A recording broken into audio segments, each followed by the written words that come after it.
familia de Dios. Qué lindo es estar en esta familia compartiendo, ¿no? Estoy agradecida que hoy también tenemos luz, pantalla, aire. Ayer las mujeres tuvimos una reunión preciosa, hermosa, pero no estaba funcionando todas las fases de la iglesia. Hoy tenemos fresco, ¿no? Así que también estamos agradecidos. Aún así el Señor se movió ayer de una manera preciosa. Y ayer, en el tiempo que estuve acá y escuché a la pastora Paula, a la pastora Laura, compartir la palabra con las mujeres, con unas actividades hermosas. Las mujeres que no vinieron, vengan. Y habiendo escuchado también la palabra traída por el hermano Jorge la semana pasada, entiendo que hay algo que Dios quiere hablar a nuestro corazón, que Dios quiere hablarnos. Así que bueno, en esta mañana este desafío, ¿no? De poder compartir, muy agradecida la palabra de Dios. Bueno, les voy a pedir que abran sus Biblias o enciendan sus celulares o donde ustedes puedan leer la palabra. Es tan importante poder leer la palabra de Dios, es de allí desde donde comemos nuestro alimento, en el libro de Éxodo, capítulo 15. Éxodo, capítulo 15. Les cuento que esta palabra que hoy voy a compartir se llama, le digo el título, que se llama El milagro de la mariposa. El milagro de la mariposa. Así que le cuento para que usted vaya ya preparando, ¿no? Su vida para escuchar hablar de esto, del milagro de la mariposa. En el libro de Éxodo 15, que ahora vamos a leer algunos versículos, se canta el cántico que hace el pueblo de Israel después de atravesar el Mar Rojo. El pueblo de Israel había estado cautivo en el desierto por muchos años, y esto que nosotros vamos a leer es parte de la canción que el pueblo le canta a Dios para alabarlo por lo que acababan de vivir. Eran testigos de un milagro increíble, porque el mar se había abierto al medio y ellos habían pasado hacia el otro lado para ser liberados de la esclavitud. Y cuando los enemigos de Israel en ese momento quieren atravesar persiguiendo al pueblo, las aguas vuelven a su lugar y el ejército queda ahí bajo el agua y el pueblo de Israel es liberado. De ver ese milagro, muchos otros que habían visto, sale este cántico que nosotros vamos a leer ahora. Vamos para no leerlo todo, pero yo le invito que en su casa pueda leer todo porque es maravilloso. Vamos a leer en principio del versículo 3 al 12 y después le pido que no cierre el celular ni cierre la Biblia, no apague nada, porque después vamos a leer unos versículos más de allí. Desde el versículo número 3 en adelante dice así: El Señor es un guerrero, su nombre es el Señor. El Señor arrojó al mar los carros y el ejército de Faraón. Los mejores oficiales egipcios se ahogaron en el Mar Rojo. Las aguas profundas se los tragaron, como piedras se hundieron en los abismos. Tu diestra, Señor, reveló su gran poder. Tu diestra, Señor, despedazó al enemigo. Fue tan grande tu victoria que derribaste a tus oponentes. Diste rienda suelta a tu ardiente ira y fueron consumidos como rastrojo. Bastó un soplo de tu nariz para que se amontonaran las aguas.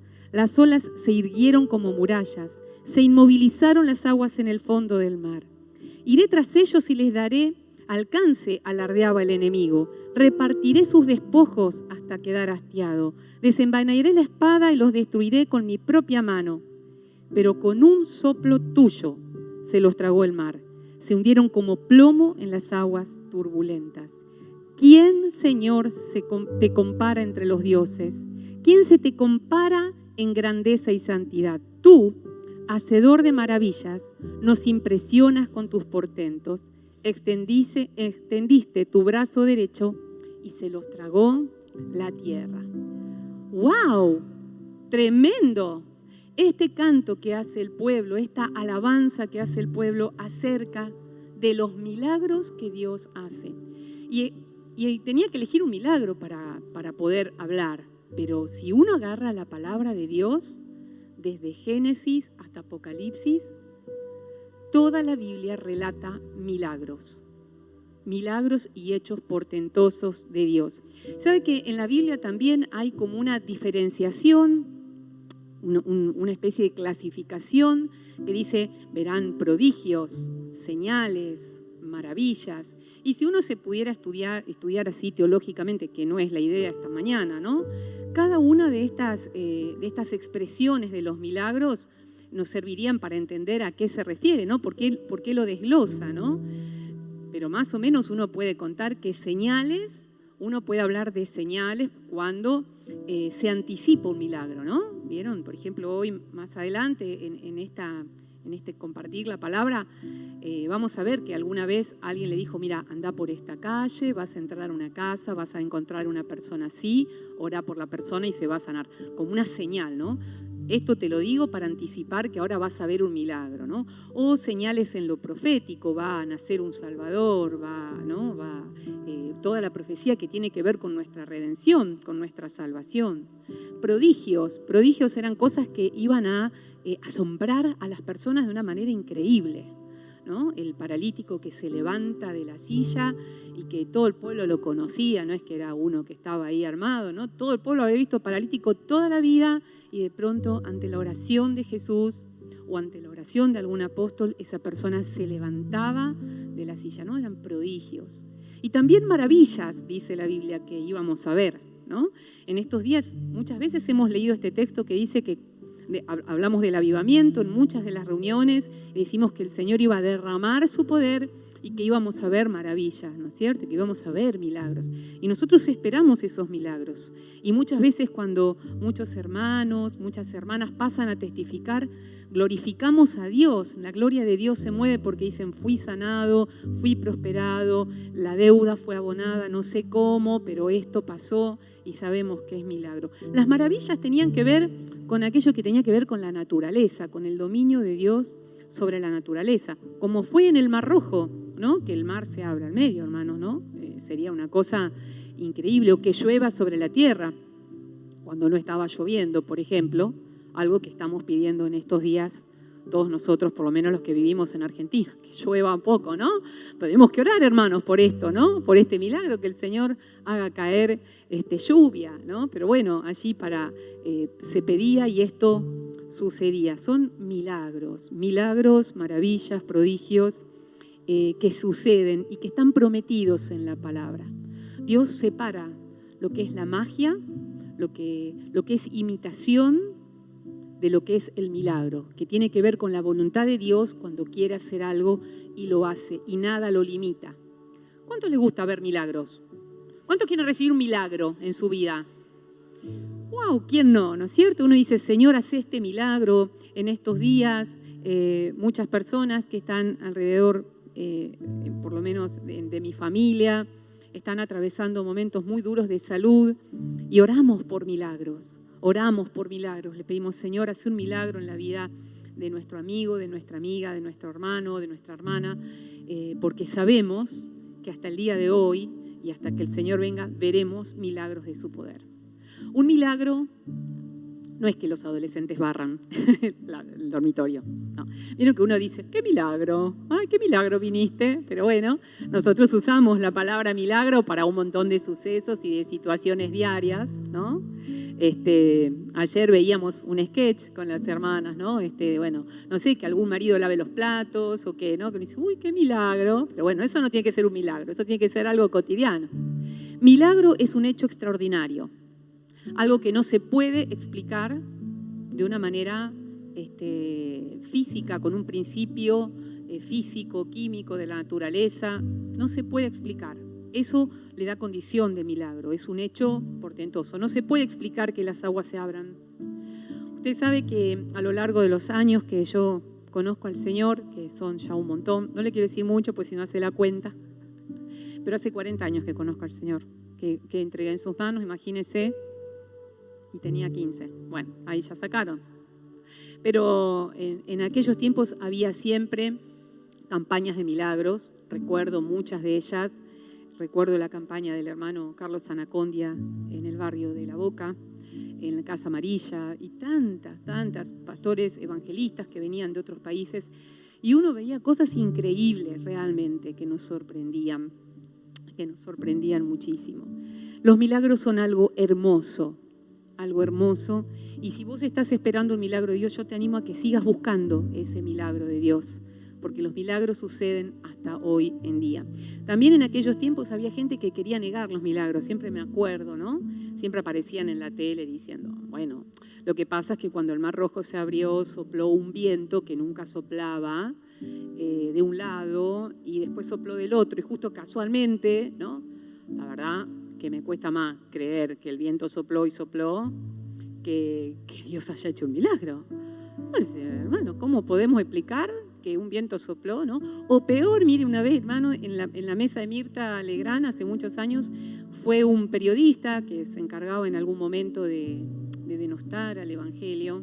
Hoy en día creo que se congrega en una iglesia, según he leído por ahí, que él decía, la multiplicación de las personas que recibieron de 5 panes y 2 peces y pudo alimentarse a la multitud y sobraron 12 cestas, que es un milagro que se cuenta en el Nuevo Testamento, era porque los hornos eran más grandes. Mire, hermano, si usted tiene un horno que con 5 panes, tienen que ser 5 panes más grandes que esta plataforma, puede alimentar, ¿no? Es más difícil creer toda esa negación que poder saber que el Señor lo podía hacer, que Él podía multiplicar, que Él podía sanar, que Él podía levantar a los muertos. Eso realmente yo lo creo. ¿Usted lo cree?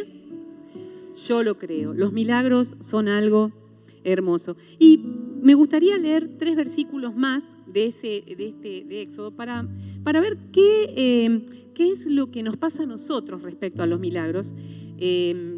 Desde el versículo 13 hasta el 16, ahí en Éxodo 15, donde habíamos leído hace un ratito, dice, por tu gran amor guías al pueblo que has rescatado, por tu fuerza los llevas a tu santa morada. Y mire lo que dice, las naciones temblarán al escucharlo, la angustia dominará a los filisteos, o sea, angustia y miedo a los que ven milagros, ¿no? Los jefes edomitas se llenarán de terror, temblarán de miedo los caudillos de Moab, ¿no? Estos que venían cruzando y ven que el agua se abre y se cierra cuando Dios dispone. Dice, los cananeos perderán el ánimo, pues caerá sobre ellos pavor y espanto. Por tu gran poder, Señor, quedarán mudos como piedras hasta que haya pasado tu pueblo, el pueblo que adquiriste para ti. Los milagros nos sacuden, ¿no? Decimos, no puede ser, ¿no? Yo he escuchado milagros de mis hermanos, de muchos. Recuerdo alguno en particular en un casamiento hace muchos años atrás, donde era un casamiento de una parejita cristiana y estaban haciendo la fiesta y en la fiesta estaban haciendo un asado para todos los invitados. Y de pronto cayó más gente, ¿vio cómo somos los cristianos? Decimos, hay una fiesta, se casó María y Pedro, vamos, vamos, vamos. ¿Y qué pasó? Se fueron todos a la fiesta y el asado era limitado, hermano, no había asado para todo el mundo. ¿Y sabe lo que pasó? Se cortó la luz en el casamiento. Se cortó la luz, todo el mundo protestando, ¿no? Entonces, el asador dijo, bueno, pónganme una lámpara. Esto le estoy contando así como le estoy contando, ¿eh? Pónganme una lámpara para que yo pueda ir cortando e ir sirviendo los platos. Empezó a cortar la carne y cortó, y cortó, y cortó. Y él decía, nunca veía el final de la pieza de carne que estaba cortando. Y seguí cortando y corté hasta que todos los platos estuvieron servidos y volvió la luz. Y todos estaban comiendo de una cantidad de asado que el asador sabía perfectamente nunca podía alcanzar. El Señor había multiplicado, porque los milagros de Dios existen, asombran. El hermano sabe cómo está, más transpirado que nosotros en estos días. No podía creer lo que había visto, porque él decía, con la luz cortada yo no podía ver nada, pero yo sabía que era imposible que esos kilos de carne alcanzaran para esos invitados. Pero Dios hace milagros. La Biblia cuenta muchísimos milagros. Saben que estuve buscando el dato de cuántos milagros en total, ¿no? Porque veo que es lindo una predica, uno dice, ay, ¿no? Y queda como... Pero no están contados. Sí están contados en el Nuevo Testamento y se habla de alrededor de unos 40 milagros que hace Jesús y los apóstoles, pero cuando uno lee los versículos dice, y muchas más cosas pasaron que no están escritas, mucho más que esto. Y los del Antiguo Testamento son tantos que no hay un número, por lo menos en todos los lugares que yo suelo buscar estos datos, no había como un registro de la cantidad. Y yo digo, será porque también los milagros se multiplican, ¿no? Y habrá tantos otros que no pudieron ser narrados o inscritos en la palabra inspirada, pero que habrán sucedido y que todos fueron testigos de esos milagros. En el Antiguo Testamento, ¿no? Un montón de milagros, desde la misma creación, desde el Mar Rojo que se abre, los muros de Jericó, cuando Jericó había sido entregada en manos de los israelitas, pero estaba amurallada de una manera que los judíos no podían tomar posesión de ese territorio. Y hermanos, el muro que rodeaba Jericó no era Durlock, era un muro gruesísimo, pero a través de la alabanza, de los gritos, de girar, de cumplir la palabra que Dios les había dado, den vueltas alrededor y griten y toquen bocinas. Y los muros cayeron frente a los ojos de los israelitas, pero también frente a los ojos de las otras personas que estaban ahí, ¿no? De las mismas personas que luego de Jericó fue sitiada. El Mar Rojo que se abrió, yo me anoté algunos. En el desierto, cuando el pueblo de Israel tenía hambre, ¿no? Y empezó tenemos hambre, como los chicos, ¿viste? Cuando se acerca el mediodía. Y no había nada. Y de pronto en medio del desierto cayó maná para alimentar al pueblo. Dios les dio alimento. En algún momento salió agua de la roca. Hermano, usted por más que le pegue una roca, nunca va a sacar agua. Pero Dios se lo quiso mostrar al pueblo, que de una piedra él puede sacar agua. 3 hombres sobrevivieron en un horno de fuego. Creo que la semana pasada comentamos, ¿no? Sadrac, Mesac y Abednego. 3 hombres que estaban adentro de un horno de fuego y sobrevivieron. Hermano, nosotros estamos en unos 38 grados de calor y casi que no soportamos. ¿Saben los grados que hacía acá? La Biblia dice 7 veces más que de costumbre estaba encendido ese horno. 7 veces más. Pero Dios hizo que esos hombres sobrevivieran porque eran siervos de Dios y Dios tenía una determinación con ellos, tenía un propósito con ellos y se vio el milagro. Y en el Nuevo Testamento, ni que les cuento. Ya el primer milagro que Jesús hace es convertir agua en vino, justamente en una fiesta de casamiento. En vez de tener problema con el asado, tuvieron el problema con el vino. Y dice que el mejor vino, ¿no? Que todos decían, dejaron el mejor vino para el final. Pero no, ese vino había sido hecho desde el agua, porque Dios transformó, a través de Jesucristo, transformó ese agua en vino. Y ni que hablar de los ciegos que vieron, de los paralíticos, del muerto, de su amigo Lázaro, que estaba muerto y salió de la tumba ante el llamado de Jesús, y así numerosas cosas. Y luego el libro de Hechos, si usted hace poco que viene a la iglesia y dice, a mí me gustaría leer sobre milagros, bueno, busque el libro de los Hechos. Mire, el nacimiento de Jesús fue un milagro, fue profetizado miles de años antes. Y fue un milagro porque él nació de una mujer virgen. La vida de Jesús fue un milagro. La muerte de Jesús fue un milagro porque él murió en la cruz, los cielos se abrieron, se oyó una voz del cielo. Su resurrección fue el milagro que nos hace redimidos y salvos. Y luego su ascensión a los cielos fue otro milagro. Toda su vida asignada por milagros. El poder de Dios en acción. Eso es maravilloso. El otro día hablaba con mi esposo en casa, decíamos, aunque la palabra de Dios haya permanecido hasta nuestros días, siga viva y obrando en nuestros corazones como una espada que entra, dice la palabra de Dios en Hebreos, una palabra que entra a nuestro corazón y nos hace nuevos. Eso también es un milagro, ¿no? Porque hay muchos libros que fueron olvidados. La Biblia sigue en vigencia, sigue siendo el libro más vendido. Y el segundo libro más vendido en el mundo, el segundo bestseller, es un libro que habla de Jesús, ¿no? Entonces, uno dice, bueno, en esto también se ven otro tipo de milagros. Pero bueno, pasando a algo más que les quiero contar de los milagros, porque hoy nosotros queremos hablar del milagro de la mariposa. Entonces, queremos entender bien de qué estamos hablando cuando hablamos de milagros. Hay distintos tipos de milagros, hay distintas clasificaciones de lo que es un milagro. Tampoco nos vamos a meter en todas, pero sí algo que me gustaría contar es que hay milagros que son instantáneos. Milagros que, tiki, ¿no? El Señor dijo, se abre el mar y se abre, y ahí está sucediendo. hermanos, hermanas que tenían una enfermedad y de pronto van al médico y dicen, la enfermedad no está más. Y uno dice, ¿cómo no está más? Si estaba antes de ayer. Bueno, hoy no está más. Fue sanado de manera instantánea. Muchas personas lo sienten, lo viven, lo perciben y otras se enteran cuando van al médico o cuando van al banco y le dicen la deuda está pagada y uno dice, pero se fue pagando. No, ya no tenés más deuda, ¿no? Es un milagro instantáneo. Cuando íbamos a las campañas que hacían los evangelistas, en mi época más joven que ahora, veíamos, hermanos, esto lo he visto con mis propios ojos, muelas emplomadas por el Espíritu Santo, personas que tenían las muelas cariadas, ¿no? Y oraban, y las muelas se emplomaban en forma de paloma, como la paloma del Espíritu Santo.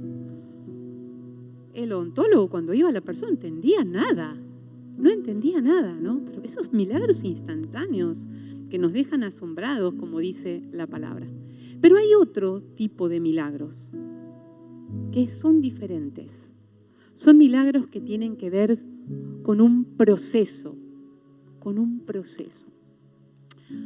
Recuerdo alguna vez haber escuchado de personas que iban recibiendo, por ejemplo, la vista poco a poco, ¿no? Que hoy veían más y mañana más. Recuerdo un testimonio de una hermana que conocí hace algunos años, cuyo hijo estaba padeciendo una leucemia y esta hermana su hijito se estaba atendiendo en el hospital Garrahan y Dios le había dado una palabra a esta hermana que le decía, bueno, mira, tu hijo va a ser sanado, pero vas a tener que esperar. Él va a ser sanado completamente y va a ser testimonio a todos su sanidad. Vos decí que él va a ser sanado porque yo voy a respaldar tu palabra y lo vas a ver. Y este niño hacía el tratamiento, a veces funcionaba, otras veces no, pero sé que hoy tiene alrededor de 20 años y está completamente sano. Era chiquito cuando vino acá a Buenos Aires. Y está pero bueno, el milagro no fue hecho instantáneo. No es que un día fue y no había más, sino que el milagro fue un proceso. Pero hay otros procesos que son mucho menos visibles. Estos milagros de los que estuvimos hablando hasta acá son milagros que todos pueden ver. Son fácilmente, ¿no? Si el paralítico se levanta de la silla, no hay mucho más que explicar ahí, ¿no? Bueno, eso es un milagro y no hay nadie que pueda no ver eso o discutirlo. Pero hay otros milagros que Dios también quiere hacer entre nosotros y que tienen que ver con procesos en nuestra propia vida. Procesos que se hacen lentamente y tienen que ver con el encuentro que nosotros tenemos con Dios, ¿no? Hace un ratito acá se oró, se invitó a quienes están aquí por primera vez o a las personas que nos están mirando, se los invitó para recibir a Cristo, ¿no? Y algo pasa cuando recibimos a Cristo, cuando aceptamos a Jesús en nuestra vida. Somos salvos, pero con esa salvación nosotros estamos aceptando un proceso de transformación. Diga conmigo, transformación. Eso, transformación. No es solamente que tengo fe para ver milagros, para ver esos milagros que son maravillosos, tenés fe para ver milagros porque los vas a ver, sino también que hay un milagro que quiere ser hecho en tu propia vida, en mi propia vida, que es el milagro de la transformación. No siempre oramos para ser transformados, decimos, sí, Señor, sí, pero después, cuando el proceso de transformación empieza, un poquito que empieza a doler, ¿no? Porque uno dice, no hay muchas veces mucho que uno pueda hacer, a veces sí, ¿no? Porque en esa transformación hay algo de nuestra muerte, ¿no? Porque dice que la semilla cae en tierra y la semilla tiene que morir para dar, ¿no? Cuando usted ve un árbol, por ejemplo, usted no dice, me acuerdo cuando era semilla. Usted ni se acuerda de eso, quizás ni lo vio. Pero de pronto una transformación, algo pasó ahí que es diferente a lo que nosotros podemos explicar. Y fue un proceso. Un árbol no crece de un día para el otro, no sucede de un día para el otro. La semana pasada el hermano Jorge nos compartía y nos mostró un video precioso acerca del alfarero, ¿se acuerdan? Hay una obra de transformación. Ese jarrón precioso y decorado que uno ve, no fue siempre un jarrón así. Antes fue arcilla. Y además fue arcilla como cualquier otra arcilla. No es que era una arcilla distinta a otra arcilla. De la misma arcilla salen distintas formas de jarrones. ¿Se entiende? Pero hay una transformación, hay una obra que es hecha sobre esa arcilla que excede a nosotros y que cuando se hace en el ser humano, en nuestro corazón, es un milagro. Porque a veces uno piensa, ¿no? Muchas veces yo escucho por mi trabajo, bueno, esta persona con la infancia que tuvo nunca va a poder llegar a ser una persona así, asá o de la otra manera, porque la ciencia dice que no, porque si vos hacés, ¿no? Y uno dice, bueno, pero esa persona no pasó por el milagro de la transformación que Cristo puede operar en su corazón. Y si el Señor hace esa obra y la persona se suelta, se deja ser, se deja tratar por el Espíritu Santo, el Señor puede hacer milagros de sanidad emocional, física, biológica, en todo lo que vos puedas pensar. El milagro tiene que ver con esto, es un milagro que es un proceso y que nos va a posibilitar cambios en nuestra vida, cambios. No es algo que se agrega a mi vida a Cristo para que yo siga siendo quien siempre fui, haciendo lo que siempre hice y ahora tengo fe para que el Señor me sane, me provea, me bendiga, sino que es algo que pasa en mi vida y me cambia para siempre. Y me sigue cambiando hasta el fin de mis días. Y me sigue diciendo, voy a hacerte cada vez un jarrón más bello como ese que veíamos la semana pasada. Yo también traje un pequeño video, son unos 3 minutos, espero que ahora los chicos lo van a estar pasando. Y es la mariposa. Fíjense cómo es la mariposa al principio y cómo termina siendo. Si ustedes me acompañan, vamos a ver el video, todos juntos.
emoción, ¿no? Qué tremendo. Eso está puesto durante muchos meses intentando grabar lo que pasa con la mariposa. Pero la mariposa empieza siendo un pequeño huevito y la mariposa pasa por 4 etapas en su vida, ¿no?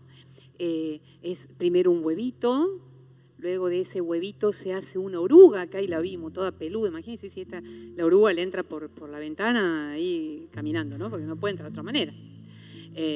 Da como cosita ahí con todos los pelitos, ¿no? Yo tengo esta cosa con los bichitos que a veces me ponen un poco, algunos ya saben de mis fobias, pero bueno, entra ahí, ¿no? Y está ahí. Y luego forma en una tercera etapa algo que se llama pupa o crisálida y queda envuelta como en una membrana que no le permite desplegarse, no le permite hacer nada. Queda ahí como en un proceso interno de la mariposa, que ahí queda.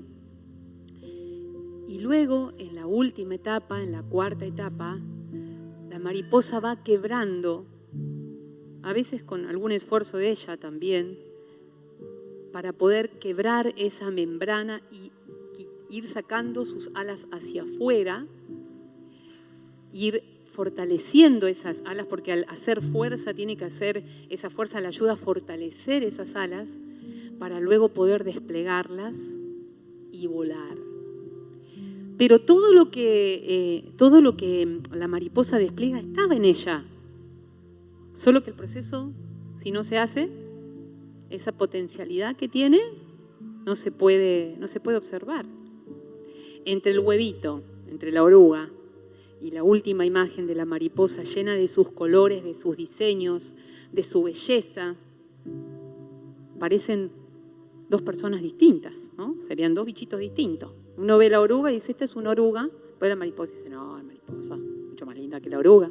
Pero en realidad es el mismo insecto, el mismo ser vivo. Pero hay una vida, hay una transformación que ocurre dentro de ella que hace que ella pueda desplegar todo lo que tiene en ese propósito de vida. Lo pueda sacar para afuera, lo pueda exponer. Hay un mito por ahí que dice que la mariposa vive un día, bueno, pues no, le digo que no es verdad. La mariposa puede vivir 2 semanas, puede vivir 2 meses. No es verdad que muere en el día, eso descártelo, porque tiene un propósito y una vida y tiene que embellecer muchos bosques, muchas casas, muchos lugares con sus colores y sorprendernos muchas veces, ¿no? No sé a cuántos les gustan, pero a mí me gustan mucho las mariposas, ¿no? Me gusta mucho verle los colores y a veces cuando veo alguna posada en alguna planta ahí en mi ventana, me acerco despacito para mirar los colores, ¿no? Hay épocas en que aparecen muchas de ellas. Ese proceso dura muchos días, pero miren, yo anoté un par de cositas sobre la mariposa, ¿no? Que las mariposas no se parecen en nada a la oruga que fueron, pero en nada. Y uno dice, no puede ser que haya cambiado tanto. No esperaba esto de esta mariposa. Si era una oruga toda peluda, toda llena de pelitos, que asusta, ¿vio? Cuando le hacen ese primer plano a la carita, que uno dice, uy, cosa. Y después esa mariposa tremenda. Las mariposas no se parecen en nada a la oruga que fueron. Las mariposas pueden hacer cosas que la oruga no podía si no hubiera sido transformada. Por ejemplo, volar. La oruga, por más que se esfuerce, se lance, haga un curso, no tiene cómo volar. Hay cosas que no las puede descubrir, no las puede vivir, porque no fue transformada para poder hacerlo. En cambio, la mariposa, que ha sido transformada, puede alcanzar mayores distancias, puede llegar a más lugares, puede vivir nuevas experiencias y vivir un montón de situaciones hermosas porque se produjo en ella la transformación. Todo esto que le pasa a la mariposa es parte de su código genético, ¿no? A mí me gustó ponerle a esta palabra el milagro de la mariposa, pero en realidad la mariposa lleva en sus genes toda la información que necesita para hacer esta transformación. En cambio, en nuestra vida espiritual, eso no viene en los genes, no viene en nada biológico. Eso es una decisión que nosotros tomamos cuando recibimos al Señor. Primero en recibirlo, ¿no? Primero en recibirlo al Señor Y luego en poder decirle, Señor, yo quiero ser transformada, quiero ser transformado. Quiero que saques de mí todo lo que traes, todo lo que está en tu plan para mí, en tu propósito. Ese propósito sería el código genético, ¿no? Ese propósito que Dios dice, yo con vos quiero hacer esto, con vos, con cada uno algo distinto, un plan personal, individual. No que hagamos todos lo mismo y que seamos todos lo mismo, sino que Dios tiene un camino con tu vida, con tu familia, con tus hijos, un propósito. Pero ese propósito puede ser llevado a cabo cuando permitimos la transformación en nuestra vida, cuando nos disponemos y decimos, bueno, acá estoy, ¿no? Muchas veces eso pasa de una manera más rápida, otras veces más lenta, porque es un proceso individual para tu vida, para mi vida, de una manera individual. Es el proceso de transformación el mayor milagro que cuenta la palabra de Dios. El mayor milagro que alguien que nació de una manera, de una forma de ser, de una personalidad, con un destino, que bueno, ¿no? A veces en las familias, qué vas a hacer, qué no vas a hacer, o no vas a hacer nada, depende de qué familia hayas nacido. El milagro de la transformación es el mayor milagro, porque con aquello que no puede ser sucede algo que es. No sé si me hago entender. Aquello que no tiene destino, aquello que no tiene manera de ser cambiado, aquello que uno dice, no, es imposible que esto suceda con esta persona, si la conocemos de siempre. Y de pronto, después de un tiempo de proceso, uno dice, mirá vos. Y qué lindo es escuchar eso, ¿no? De nosotros o de nuestros hermanos, qué lindo es escuchar eso. Eso pasó en la palabra, eso sucedió y tenemos ejemplos de estas cosas. Tenemos muchos ejemplos. Por ejemplo, uno que me recuerdo es a Zaqueo, un hombre que era bajito, que se subió a un árbol, no sé si alguna vez leyó sobre él en la palabra, pero bueno, Zaqueo era un poco querendón con la plata. Entonces cobraba dinero, se quedaba con plata, cobraba más de lo que correspondía, cobraba impuestos a los judíos. Era un ser muy especial. Sin embargo, Jesús lo vio. Y Jesús dijo, a este lo transformo. Lo transformo. Así que él tuvo ahí unas palabras con Jesús, se bajó, vino, Jesús comió con él, tuvieron un momento. Y en algún momento Zaqueo dijo, todo lo que yo le he quitado a otros lo devuelvo cuadriplicado. ¿Qué? Zaqueo, que era más ventajero que cualquier otra cosa. Sin embargo, algo pasó en su corazón y él fue transformado. Nadie podía creer que Zaqueo devolviera algo. Era algo imposible. Pero un milagro de transformación fue hecho en su corazón y él lo pudo hacer. Por ese milagro, que es como lo que le pasó a la mariposa, que en su transformación no se parecía nada a este Zaqueo al anterior. Otro fue Mateo, un judío que en plena esclavitud del pueblo, que en pleno cautiverio, cobraba impuestos a sus hermanos judíos para pagárselos a los romanos, que eran los opresores. Cosa de cipallismo, no sé cómo se llama eso, ¿no? Terrible, no lo querían los judíos, no lo querían los romanos no lo querían porque era judío, y los judíos no lo querían porque cobraba impuestos. Y justamente en ese hombre, ¿quién se va a fijar? ¿Quién se fijó? Jesús. Al último que vos o yo podríamos haber llamado, si no, este ni loco, yo lo llamo. Jesús lo llamó y le dijo, vení, seguime. Y dice que Mateo, dejándolo todo, lo siguió. No solo lo siguió, es el escritor del primer evangelio que nosotros tenemos en nuestras Biblias. Y para poder escribir un evangelio vos tenés que seguir al maestro todos los días de tu vida y ver qué estaba haciendo, dónde estaba, acompañarlo, estar con él. Pero de aquel Mateo que cobraba impuestos y que era ventajero, a este otro que dejó toda su vida para seguir a Jesús, había sucedido un milagro de transformación. Este milagro aspiramos a que pueda suceder en nuestras vidas, el milagro de la transformación. Pero además de estos hombres que he hablado, hay uno que yo elegí hoy para pasar a la segunda parte de este sermón, de esta esta pequeña meditación acerca de la palabra y de la transformación. Un hombre que fue un perseguidor de la iglesia, un asesino.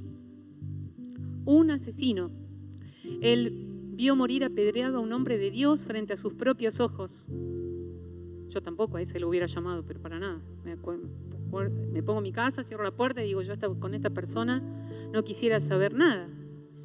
Sin embargo, Dios también miró a ese hombre y le dio un propósito increíble por el cual muchos de nosotros estamos hoy aquí. Yo les invito a leer en 2 de Corintios, capítulo 3, versículo 18, algo que pasó con este hombre. Este hombre perseguía a los cristianos, se llamaba Saulo de Tarso, ese era su nombre. Vivía prácticamente su agenda, él se levantaba el lunes a la mañana para ver a quién perseguía y mataba, qué daño podía hacerle a cualquiera que fuese cristiano. Pero un día, y todo esto está contado en el libro de los Hechos, capítulo 9, no voy a leerlo todo acá, porque no quiero extenderme mucho, pero yo te invito a que vos leas en tu casa, anotate ahí, decís, me anoto este versículo y lo voy a leer, porque es una historia increíble que lleva un montón, ¿no? Casi todo el capítulo. Este hombre estaba persiguiendo y un día Dios, Jesús, el Espíritu Santo le salen al encuentro. Le salen al encuentro y le habla el Señor. Lo tira del caballo, se queda así, o le pasa de todo lo que ustedes se puedan imaginar. Y este hombre tuvo en sus manos, y ahora lo vamos a ver brevemente, la misión de predicar el Evangelio a los no judíos, que eran los gentiles, ¿no? Pedro, el apóstol Pedro, había sido levantado para predicar el Evangelio a todos los judíos, y Dios tenía que elegir a otra persona para predicar a los gentiles, para que el Evangelio alcanzara y se extendiera en la faz de la tierra. Y elige a este hombre. Pero este hombre había sido un perseguidor, un asesino, ¿ah? Hoy muchos de nosotros diríamos, pero al final, ¿cómo hay que ser para que el Señor te elija? ¿Cómo hay que ser? ¿No? Bueno, mira, el Señor no vio lo que se veía, vio eso transformado, vio a ese hombre transformado. Yo me imagino que se habrá sentado y habrá dicho, ay, cuando yo lo transforme, cuando se deje transformar, cuando se deje cambiar por mí, ¡qué tremendo! No se va a acordar esa mariposa de la oruga que fue, no va a tener más noción. Aunque él se acordaba, porque cuando predicaba lo decía, no saben lo que yo fui. Él se acordaba. Hay por ahí una ilustración que dice que Miguel Ángel, en el Renacimiento, Miguel Ángel, el escultor, pintor del Renacimiento, un día le preguntan, ¿no? Dice, ¿cómo haces para hacer esculturas tan perfectas, tan tremendamente perfectas, tan detalladas, ¿no? Y él respondió, simplemente miro la piedra y le quito lo que sobra. ¡Fua! Él no veía la piedra, él ya veía la escultura antes de eso. Y yo creo que con el Señor pasa algo de esto en nuestras vidas. Él no ve lo que nosotros vemos cuando nos miramos al espejo, cuando nos pensamos, no, yo no puedo con esto, no puedo con lo otro. Él ve lo que va a pasar después, cuando Él te transforme. Él no dice, uy, mirá, qué mal genio que tiene, no puedo, no. Él dice, cuando yo transforme, va a tener otro carácter, va a ser diferente. No, Él no ve cuando somos egoístas, ¿no? Él dice, yo veo a mi hijo generoso, a mi hija generosa, está ayudando, yo sigo esculpiendo hasta que eso salga, hasta que esa potencialidad salga. 2 de Corintios 3:18 dice, así que todos nosotros, a quienes nos ha quitado el velo, podemos ver y reflejar la gloria del Señor. El Señor, quien es el Espíritu, nos hace más y más parecidos a Él a medida que somos transformados a su gloriosa imagen. Esto lo escribió el apóstol Pablo, ¿no? Él dice, nos hace más y más parecidos a Él, cada día más parecidos a la imagen de Jesús, más parecidos. Esa es la meta que Él tiene cuando quiere transformarnos. Cuando el Señor viene a nuestra vida, quiere hacerlo todo nuevo, no pone en remienditos. Él quiere hacerlo todo nuevo. Mire, yo anoté por lo menos 4 cosas que pasan y que pasaron en la vida de Pablo y que nos quieren pasar a nosotros. Primero es un nuevo nacimiento, un nuevo nacimiento. Cuando nosotros aceptamos, así como hoy seguramente alguien que nos está mirando o personas que están aquí aceptaron a Jesús, bueno, la Biblia dice que cuando vos recibís a Cristo en tu corazón se produce un nuevo nacimiento. Luego Dios te da un nuevo nombre. Un nuevo nombre. ¿Y qué quiere decir un nuevo nombre? Porque yo me llamaba Silvina, me sigo llamando. No, cuando la Biblia habla de poner un nombre, de tener un nombre, no está hablando del nombre de pila, como decimos nosotros habitualmente, sino de algo que tiene que ver con el propósito de Dios en nosotros, ¿no? Muchas veces cuando Dios levantaba un hombre, decía, pero ustedes leen la palabra, y si se llamaba así, que quiere decir guerrero. Se llamaba así, que quiere decir, por ejemplo, me acuerdo, palabra Caleb, que quiere decir perro, ¿no? Pero perro yo supongo por lo leal, pero pobre Caleb. Y así, ¿no? Cuando Dios llama, bueno, a Ana, que tiene que ver con la gracia de Dios. El nombre estaba unido al significado. El nombre está unido al significado del propósito de Dios en nuestra vida. Dios nos da un nuevo nacimiento, un nuevo nombre, un nuevo corazón. ¿No? Dice, sacaré el corazón de piedra, pondré un corazón de carne. Y usted sabe que en los últimos estudios que se van haciendo teológicos, donde se trata de interpretar la escritura, de los significados, la palabra corazón fue traducida muchas veces, siempre en estas cosas hay como discordias, pero yo no lo veo nada descabellado, pero la palabra corazón se ha traducido como mente. Y le explico por qué. Porque nosotros decimos, no, Silvina, el corazón está acá y la mente está acá. Pero bueno, pero en realidad no es así. O sea, es verdad que el corazón está acá, pero ese es el corazón biológico que está latiendo. Pero, ¿de qué hablamos cuando hablamos de mente? Hablamos de emociones, hablamos de pensamientos, hablamos de decisiones, de intenciones, y en realidad todo eso lo llevamos en nuestro cerebro, en nuestra mente, como lo querramos, de acuerdo a quien lo explique, ¿no? Si lo explica la neurociencia, lo explica la psicología o quién, pero bueno, estamos hablando de que nuestras emociones están en nuestro cerebro, de que nuestros pensamientos están en nuestra mente, ¿no? Cuando la Biblia habla de nuevo corazón, muchas veces hoy entendemos, y la Biblia ya lo expresa así, de una nueva mentalidad, de algo diferente, algo cambia en nuestra manera de pensar, de sentir, de creer. Nuevo nacimiento, nuevo nombre, nuevo corazón y nueva vida. Todo lo que vos vivís es diferente. Tu agenda, recuerden que la agenda de Pablo era, hoy voy a matar a los cristianos de aquella casa, voy a perseguir a aquellos otros, voy a encontrarlos donde están escondidos. Su agenda cambió. Dijo, hoy voy a escribirle una carta a esto, hoy voy a ir a visitar a aquellos. Su vida cambió completamente. Dios le dio a Pablo y quiere darnos a nosotros un nuevo nacimiento, un nuevo nombre, un nuevo corazón y una nueva vida. Un nuevo nacimiento es un punto de inflexión en la vida. Quizás vos te entregaste al Señor un día, pero hubo otro día que dijiste, algo cambió en mí, algo me pasó, una ficha me cayó, algo me pasó. No quiero vivir como vivía, quiero vivir de otra manera. Algo que empezó el punto de transformación. Pablo lo vivió de una manera que ni te explico. Mirá, vamos a leer unos versículos del libro de Hechos, capítulo 9. Hechos, capítulo 9. Vamos a leer unos versículos que tienen que ver con este momento, el punto de inflexión en la vida de Pablo. Te lo adelantaba hace unos minutos, ¿no? Dice así, desde el versículo 1 al 9, Hechos 9, 1 al 9. Saulo, respirando aún amenazas y muerte contra los discípulos del Señor, vino al sumo sacerdote y le pidió cartas para las sinagogas de Damasco, a fin de que si hallase algunos hombres o mujeres de este camino, que era el camino del Evangelio, los trajese presos a Jerusalén. Él ya se estaba armando la agenda. Mas yendo por el camino, aconteció que al llegar cerca de Damasco, repentinamente, de forma instantánea, le rodeó un resplandor de luz del cielo y cayendo en tierra oyó una voz que le decía, Saulo, Saulo, ¿por qué me persigues? Él dijo, ¿quién eres, Señor? Medio raro, porque él ya sabía que era el Señor, ¿no? Ahí.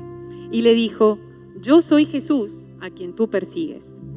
Dura cosas es dar coces contra el aguijón. Estás pateando algo pinchagudo, Pablo. ¿qué estás haciendo? Saulo le dice acá, Dice, él dijo, ¿quién era el Señor? Bueno, dice en el versículo 6, él, Pablo, el asesino malvado y frío, dice, temblando y temeroso, dijo, Señor, ¿qué quieres que yo haga? Y el Señor le dijo, levántate y entra en la ciudad y se te dirá lo que debes hacer. Y los hombres que iban con Saulo se pararon atónitos, oyendo a la verdad la voz, mas sin ver a nadie. Entonces Saulo se levantó de tierra y abriendo los ojos no veía a nadie, así que llevándole de la mano, lo tuvieron que llevar a ese hombre que todos temían, ¿no? Le metieron en Damasco, donde estuvo 3 días sin ver, no comió ni bebió. ¡Wow! El susto que tendría esta persona sería terrible. Un nuevo nacimiento. En la vida de Pablo fue así. Espero que en la tuya haya sido más sencillo, que alguien te haya invitado a la iglesia, que hayas tomado la decisión, pero al apóstol Pablo le pasaron todas estas cosas. Quizás vos decís, no sabés, Silvina, lo que me pasó a mí, me pasaron cosas tremendas, tuve que vivir esta situación o aquella, y recién ahí pude ver que era Dios que me hablaba, ¿no? En estos días, una psicóloga que también es cristiana, que no vive acá en Buenos Aires, me escribió por unas situaciones que ella necesitaba averiguar y me decía, esta familia que estoy atendiendo es una familia cristiana. ¿Sabés qué creo que le pasa a todo esto? Me decía ella. Porque el Señor quiere hablar con ellos, quiere llamar su atención para que ellos puedan hacer un punto de inflexión en la vida y nacer de nuevo. Y no nacer, ¿no? Porque le preguntaron a Jesús, ¿pero cómo nacer de nuevo? ¿Qué tengo que meterme de nuevo en la panza de mamá? No, es un nacimiento espiritual, es algo que tiene que ver con ser engendrados espiritualmente. Tantas personas que oraron por nosotros, que nos hablaron, ¿no? Ayer yo escuchaba el testimonio de Susana, que decía que muchas veces le decían, Señor, ¿de qué sí, gracias, ¿no? Hasta que un día hay un punto de inflexión y eso cambia. Y ahí viene un nuevo nacimiento y ahí es donde comienza la transformación. Ahí es donde el proceso comienza a ser hecho. Es un proceso, es un conjunto de etapas diferentes, pero quiere empezar a ser hecho. Para eso lo único que tenés que es dejar, es rendirte. ¿Viste cuando uno dice rendite al Señor? Bueno, es, Señor, ¿qué querés hacer? Pablo le dijo, ¿qué querés que haga? ¿Qué hago? ¿Qué tengo que hacer? Decime, marcame el camino. Porque hay un nuevo nacimiento, algo cambió. Luego lo segundo es un nuevo nombre. Saulo se llamaba Saulo de Tarso, ¿no? Y ustedes saben que es muy interesante porque no hay ninguna referencia bíblica del momento en que el nombre es cambiado. Usted viene leyendo el libro de los Hechos, viene Saulo, y de pronto dice Saulo, que también es Pablo. Y ahí cambia, y ahí empieza a llamarse Pablo. Un nuevo nombre. Hubo otros relatos bíblicos en donde Dios cambia el nombre, ¿no? Donde Dios le dice, te llamabas así, ahora te vas a llamar así. Le cambia el propósito de una manera visible en la palabra. Sin embargo, se cree que el nombre se lo cambió él mismo. Porque Saulo era un nombre hebreo que quería decir que como Saúl, que viene demandado o pedido, alguien que es demandado, alguien del cual se necesita, ¿no? Algo. Y él cambia ese nombre hebreo por un nombre griego, porque él iba a llamar, él iba a hacer, su propósito iba a tener que ver con el mundo de los gentiles, con las personas que no eran del pueblo judío. Así que algunos dicen que fueron quienes oraron por él, otros dicen que él mismo dijo que voy a usar mi nombre griego y voy a llamarme Pablo. ¿Y sabe lo que quiere decir Pablo? No me la va a creer esta. Quiere decir pequeño. Pablo quiere decir pequeño.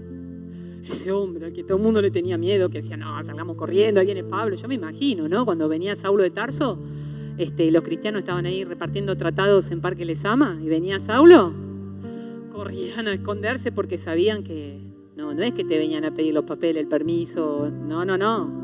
Venía para... Y de ahí no salías, ¿no? Tenían que esconderse los cristianos de aquella época. Ese hombre cambió su nombre a uno que significa pequeño. Dicen que era bajito también, ¿no? Pero yo prefiero pensar que él se lo cambió porque él dijo, soy pequeño. Y eso coincide con lo que él luego escribe en muchas cosas, ¿no? Dios le permitió a Saulo cambiar su nombre, cambiar su propósito, lo que estaba planeado para él, lo que estaba pensado para él. es algo diferente. Luego, un nuevo corazón, una nueva mente, una nueva mentalidad, una nueva manera de pensar, ser transformado para tener una nueva manera de pensar. Él ya no pensaba como antes, ahora pensaba de otra manera. Él ya no se promocionaba como en otras veces, el asesino, ahora vengo yo y van a ver. Él venía y les decía cosas como esta. Mire, yo me anoté algunas rápidamente. Hijos míos, por quienes de nuevo sufro dolores de parto hasta que Cristo se ha formado en vosotros. En Efesios les dice, por esta razón yo, habiendo oído de la fe que hay en ustedes, vuestro amor por todos los santos, no ceso de dar gracias por vosotros, cristianos que antes perseguían. No le dice eso, ¿no? Pero yo no ceso de dar gracias por vosotros. Él, cuando se presenta en sus cartas, se presenta diciendo al último de todos. Él está hablando de él, dice, como a un abortivo se me apareció a mí el Señor. Soy lo último y se me apareció a mí y tuvo misericordia. Este hombre estaba transformado por la gloria de Dios y él decía, es la gracia de Dios conmigo. Dios le dio un nuevo corazón, una nueva manera de pensar, una nueva mentalidad, y también le dio una nueva vida, una vida diferente, una agenda diferente, un camino más alto que él podría haber pensado. Él, que dedicaba su vida a destruir y a matar y a perseguir y a generar miedos, ahora era otro hombre transformado, con el milagro del proceso de la transformación en su vida. Ese hombre que vivió para matar cristianos, estaba dispuesto a ir a la cárcel y a morir por Cristo, y murió decapitado por Cristo, porque fue un hombre transformado por el poder de Dios. Ahora, en un momento más, si los músicos quieren venir, los que cantan, los que nos ayudan con la alabanza, vamos a cantar un coro que habla de los milagros, pero habla del mayor milagro que puede ser hecho en nuestras vidas.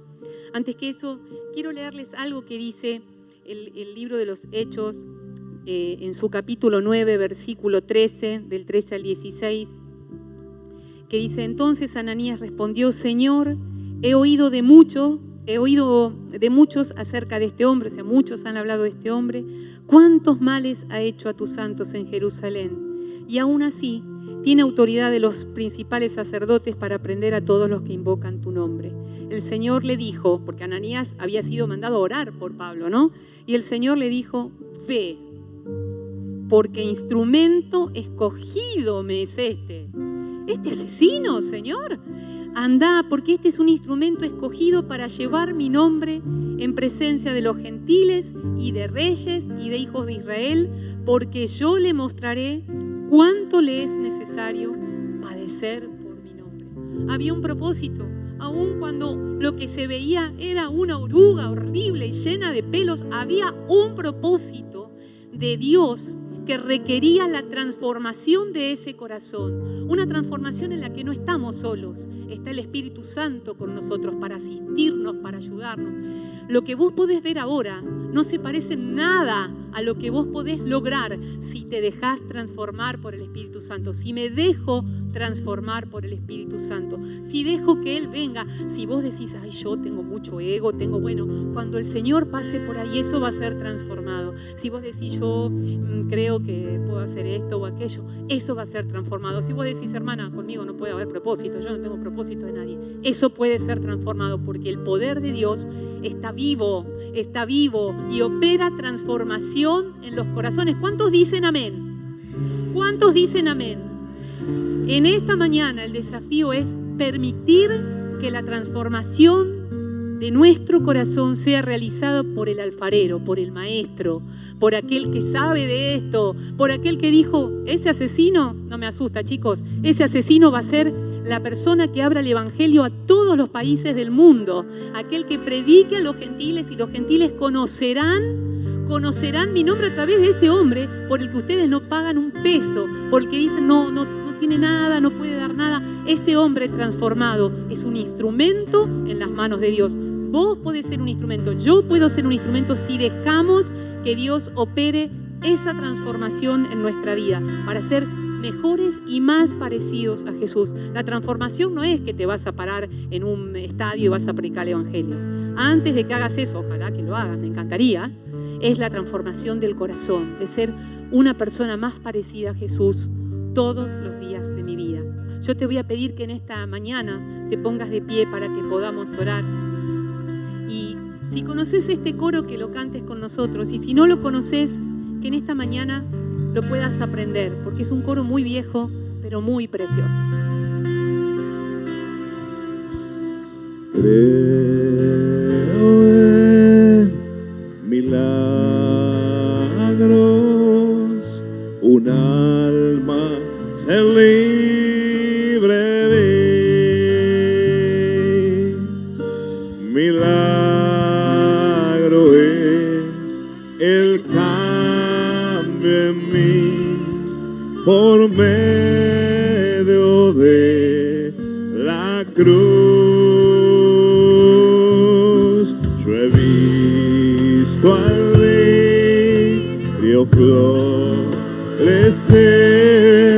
en tierras de sequedad.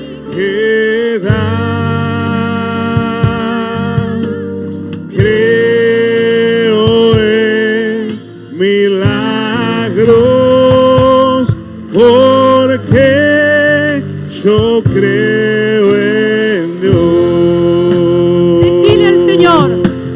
Creo en milagros, un alma se libre de. Esa es tu vida, hermano, es mi vida, hermano. Milagro es el cambio en mí por medio de la cruz. Sí, Señor. Yo he visto al lirio florecer